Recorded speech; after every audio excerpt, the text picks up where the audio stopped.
Hola a todos, ¿qué tal? Mirar, el primer fin de semana de este mes, del mes de julio, se celebró la 16ª concentración de motos en Marín y quizás haya sido la que mayor afluencia de motos ha tenido en su historia, en la historia de esta concentración.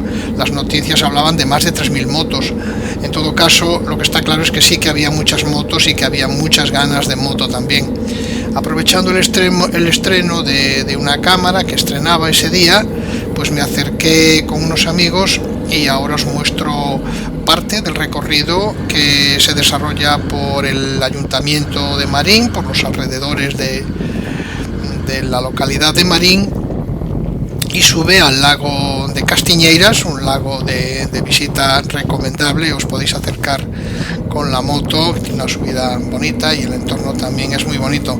Pues nada, si os apetece, os muestro las imágenes, parte de las imágenes de la 16ª concentración de motos en Marín que se celebró el primer fin de semana de julio.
comienzo del vídeo os pongo imágenes del lago de Castiñeiras y del mirador de Cotorredondo. El lago de Castiñeiras porque la ruta discurre próxima a él, pasamos cerca del lago, y el mirador de Cotorredondo se encuentra cerca del lago de Castiñeiras y desde él, si os acercáis con la moto, desde él tenéis unas bonitas vistas de las dos rías, la de Pontevedra y la ría de Vigo, desde el mirador de Cotorredondo que se encuentra cerca del lago de Castiñeiras.